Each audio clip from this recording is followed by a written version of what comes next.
Peter Rabbit. Once upon a time, there were 4 little rabbits, and their names were Flopsy, Mopsy, Cottontail, and Peter. They lived with their mother in a sandbank underneath the root of a very big fir tree.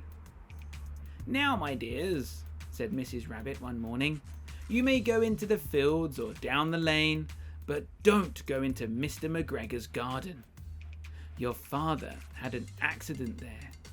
He was put in a pie by Mr. McGregor. Now run along and don't get into mischief. I am going out." Then old Mrs. Rabbit took a basket and her umbrella and went through the wood to the baker's. She bought a loaf of brown bread and 5 currant buns. Flopsy, Mopsy and Cottontail, who were good little bunnies, went down the lane to gather blackberries. But Peter, who was very naughty, ran straight away to Mr. McGregor's garden and squeezed under the gate.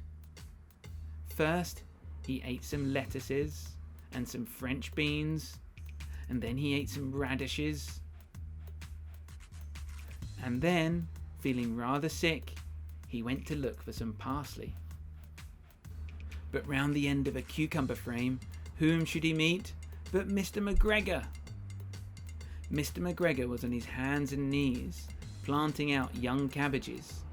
But he jumped up and ran after Peter, waving a rake and calling out, "Stop, thief!"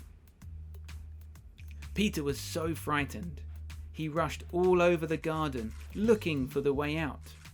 He had forgotten how to get back to the gate. He lost one of his shoes in the cabbage patch and another one by the potatoes.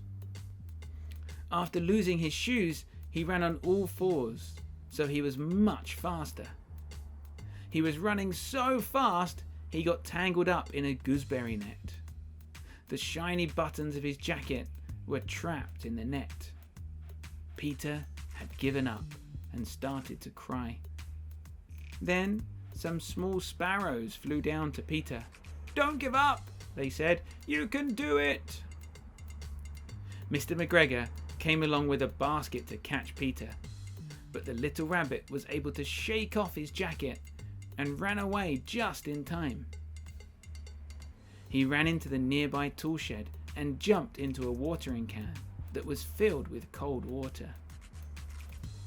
Mr. McGregor followed Peter into the tool shed, but couldn't find him anywhere. He was looking in boxes and behind pots, but he couldn't see Peter, no matter how hard he tried. Mr. McGregor was about to leave when the cold water made Peter sneeze. Mr. McGregor saw Peter's ears poking out of the watering can and ran towards him. Peter jumped out of the can and then escaped through a small window. He was back in the garden. Mr. McGregor went back to his farming, and Peter sat in the garden, tired, cold, and wet.